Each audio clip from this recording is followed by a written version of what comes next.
Good morning friends. तो last time हमने जो टॉपिक किया था वो था कि इलेक्ट्रिकल शॉक से अपने आप को कैसे बचाया जाए।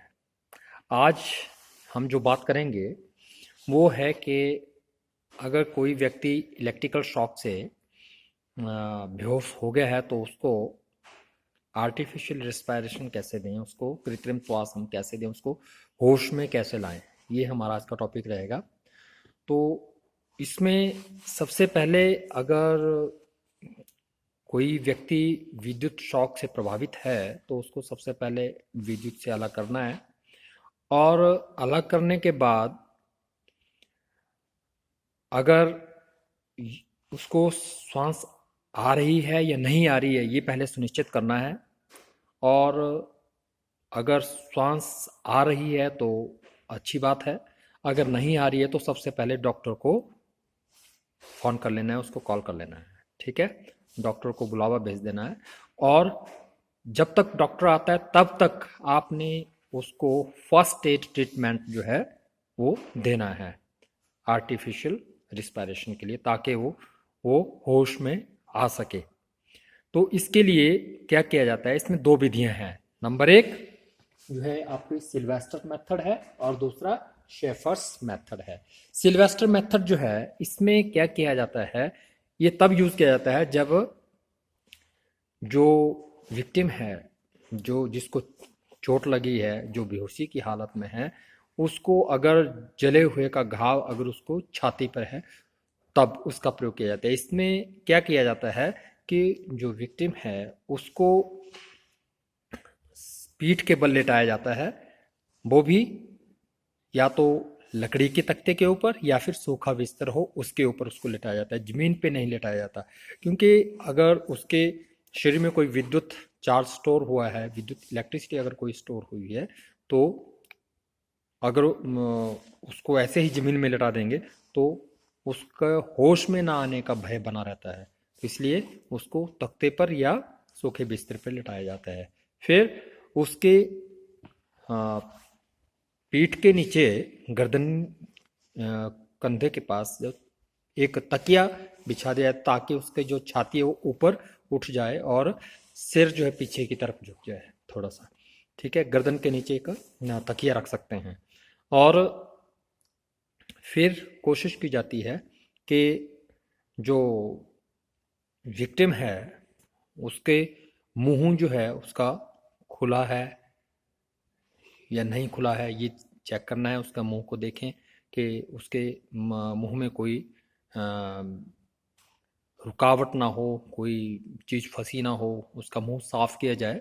ठीक है, और फिर जो है आपने क्या करना है, उसकी पीठ के उसके सिर के पीछे की तरफ बैठ करके उस उसके जो हाथ हैं दोनों हाथों की आधी मुट्ठी बांध करके और उसको बाजुओं को ऊपर करके उसकी छाती के ऊपर रखना है, और फिर अपना वजन उसके ऊपर देना ताकि उसकी छाती दबे और जो अंदर का जो श्वास है वो बाहर निकले। और फिर आप उसको छोड़ दें, थोड़ी देर के बाद उसको छोड़ दें, और ताकि जब वो आप वजन अपना हटाएंगे, बाहर हटाएंगे, तो वो जो ऊपर उठेगी छाती तो बाहर की हवा उसके फेफड़ों में जाएगी। तो ये क्रिया जो है आपको 1 मिनट में 10-12 बार दोहरानी है, जब तक के उसको श्वास न आने लगे उसकी। ठीक है, तब तक उसको दोहराते रहना है। ठीक है, और ये क्रिया जो है आपको लगभग 3 घंटे तक करते रहना है। ठीक है, 1 मिनट में 10 से 12 बार ये क्रिया दोहराई जानी चाहिए। ठीक है, और दूसरा जो मेथड है, जो शेफर्स मेथड है, उस क्रिया में क्या है कि जब चोट छाती सॉरी पीठ पे लगी हो, जलने का घाव पीठ पे हो, तो फिर उसको पीठ के बल नहीं लेटा सकते हम। तो उस वक्त हम क्या करते हैं कि उसको छाती के बल लेटाया जाता है, छाती के नीचे एक तकिया हम दे देते हैं, और उसकी ताकि छाती जो है कंधा ऊपर उठा रहे थोड़ा सा, और उसके एक गर्दन को एक तरफ को कर देते हैं,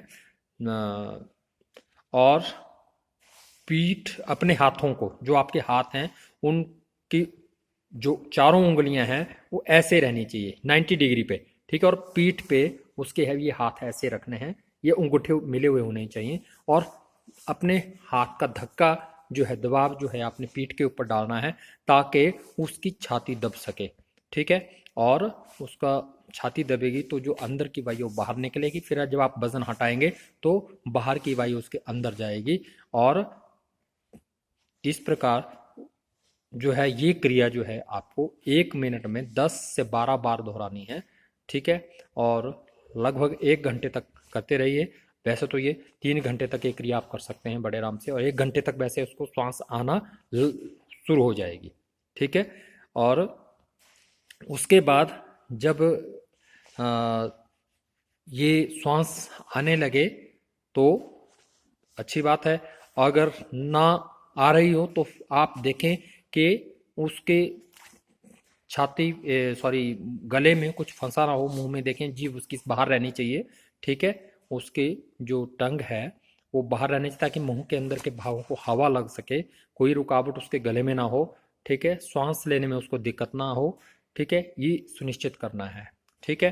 तो इस प्रकार से आप उसको कृत्रिम श्वास दे सकते हैं। कुछ और विधियां हैं, जैसे जो आजकल अधिक अपनाई जाती है वो है आपकी मुंह से मुंह के द्वारा और मुंह से नाक द्वारा, ठीक है। उसमें क्या किया जाता है, जो विक्टिम है, जो जिसको श्वास नहीं आ रही है, उसके कंधे के नीचे अपना एक बाजू दे करके और एक हाथ दे दे और दूसरा हाथ आप उसके मुंह पे रखें और उसके मुंह को खोलना चाहिए, उसके जीभ को खोलना चाहिए, जीभ को बाहर निकालना चाहिए और उसके मुंह को साफ कर लेना चाहिए। कोई थूक वगैरह अगर उसमें है, कोई रुकावट है, उसको साफ कर लें, ठीक। उसके बाद फिर आपने अपना एक पहले रुमाल उसके मुंह पे रख लें, ठीक है। रुमाल मुंह पे रख लें ताकि आपका मुंह का थूक जो है उसके मुंह में ना जाए और उसके रोग के कीटाणु भी आपके अंदर ना आ पाए, ठीक है। तो ये जो रुमाल जो है वो बहुत ज़रूरी है, महीन रुमाल होना चाहिए ताकि जिससे श्वास भी अंदर जा सके, ठीक है आपका।